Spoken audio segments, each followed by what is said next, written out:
Hey Romain, thank you so much for hopping on my podcast today. Really appreciate it very much. So, why don't you tell the audience how you got started into real estate? Yeah, of course. And thank you for having me. So it all started with I was in high school and it was finally time to sit down with my college guidance counselor and figure out what I wanted to do, where I wanted to go to college. Um, and I knew I'd get too caught up in the partying. So we figured out that maybe real estate was the next best option. Mhm. Um, and he kind of said that out of the blue. And I just thought, okay, let's try it. So we just kept on having meetings and figuring out what I'm going to do. And I figured out that I wanted to be an agent at the time. Oh, nice. So, yeah, so that was my junior year. And then my senior year, I started working on getting my real estate license for Missouri. I had to do night classes for it right after school. It was real draining, but I finally got that done. And then fast forward, a few months, it was finally time to graduate. I had kind of started wholesaling. I wasn't really getting too many deals, but yeah, once I finally graduated, I put more time towards real estate and just kind of figuring it out. So I became that agent. I just worked 40 hours a week being an agent and then got an opportunity to become a property manager. And then that kind of changed everything because How now did I that had, happen? Like, how did yeah. you transition from being a real estate agent into being a property management guy? So I was really investor oriented when I was an agent. Mhm. So I was going to a bunch of investor meetups, and I was talking to as many people as I could. And one of the companies noticed that I was really young. So I talked to them about how I'm an agent, and they offered me a position as property manager. Oh, nice. Um, and it was mostly short term and mid-term rentals. And that's what I was really looking at getting into at the Yeah. time. So it was pretty appealing. And I thought it'd be a great time to, learn. And so I got into that and it just took up all my time. And so I was no longer really being an agent and I was no longer really wholesaling. I was just a property manager. But fast forward, another month, I was on YouTube and I saw Pace Morby and Jerry Norton's Yeah. Mastermind. Yeah. And yeah, that I think everyone's seen it, but it's great because that's where I learned all the terms and everything. And it was really beneficial for me. And it started me wanting to, start on the journey. So I would cold call on my drives to different houses. And then I would, on my weekends, I'd, keep cold calling probably 8 hours a day. So And what did you do? Did you wake up earlier, go on to Privy, get like a list, and then just hop in the car, save the numbers, and then call out on your drive? Or is that what it was? it was a lot worse than that. I went onto my MLS and then just scrolled through houses while I was driving and Yeah. just dialed at the agent as soon as I found one that kind of met criteria of being on the market long enough. So yeah, I was driving and finding these people to call, and then I'd be on call with them. And then once I got to a house, I'd usually still be on a call. So I'd do Mhm. my little look around the house, make sure nothing was damaged, and try to close a deal while doing two things at once. So both started to go down. My productivity for both of them, was just not good because I was focused on so many things. Mhm. Um, and so finally, I had two deals that I thought were deals at the time, and so I needed to dispo them. So I just reached out during the elephant challenge and someone got back to me and said we do dispo, and they were also a closer. So I sent the deals over and figured out that they weren't really deals. Uh, um, yeah, so I kept calling, and that weekend I actually found another person that was open to some kind of SubTo transaction, and I ended up talking to that student that said that they were a dispo, and they closed the deal for me.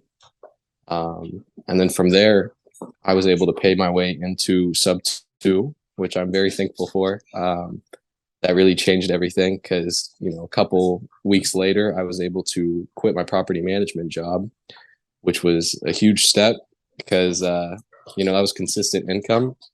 but taking that step allowed me to start working on my deal flow. And now, I'm teaming up with students that are, or non-student, just wholesalers in general that are pretty new to it. And I'm kind of doing that same thing where they'll find the leads and, I'll pay a percentage and then I'll close it from there and work on dispoing it and have my transaction coordinator kind of walk them through the paperwork. Okay, nice. So I'm pretty interested in how you guys set it up. Like, is it like a 50-50 partnership between you and your partner and you guys have one holding company together, or is it per deal you have an LLC under every single, do you know what I'm trying to ask? Like, how did you set that structure up? We don't really hold anything, if that's Oh, what you're yeah, saying. so, Yeah. okay, so it's all wholesale completely. You get the deal and then you just vote on a sale. Oh man, that's awesome. Okay. Yeah. So then, since you partnered up with someone, did you see a massive difference in the number of deal flows that you're getting? Oh yeah, that was Yeah, that right? was definitely the best choice I could do is give them, so I do like a 33-66 Hmm. split.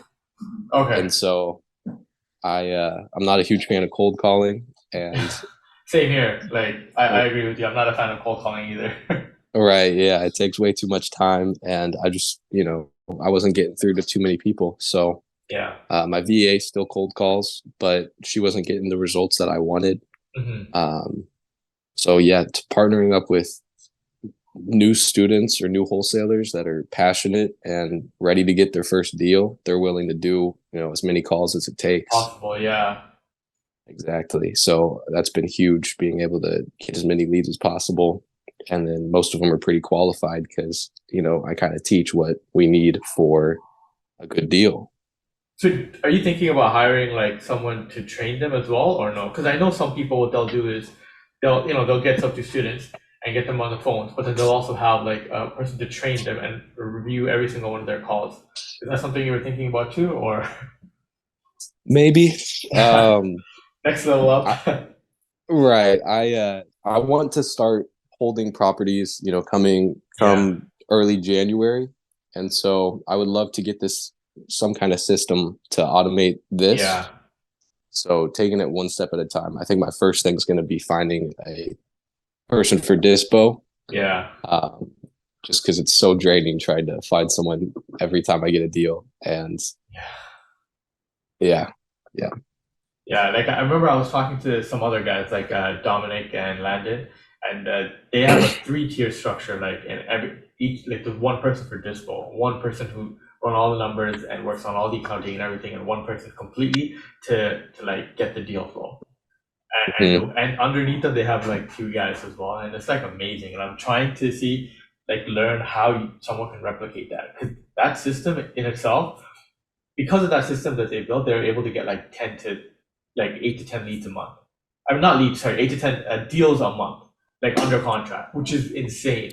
After that, like I remember after that podcast, I was like, man, I gotta really set the bar up here, and and work at that. But I feel like, how do you go about finding out a person and then saying, wow, this is the guy that I want to work with? Like you did that. Like, how did you do that? What were your requirements? Like, what do you know what I mean? What were your requirements? What were you thinking in your head when you're trying to find someone? Yeah, I'm pretty lenient about it, to be honest. So Yeah, what I'll do is I'll just send my Calendly out to, anyone I think I can help.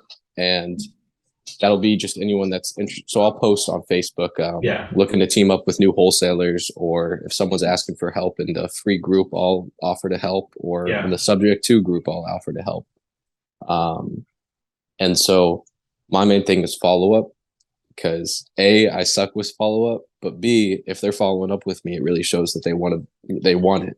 Yeah. And follow up's just so important with these sellers that, that's really my only requirement is that they're Yeah. willing to follow up because everything else I feel like comes pretty naturally to most Hmm. people.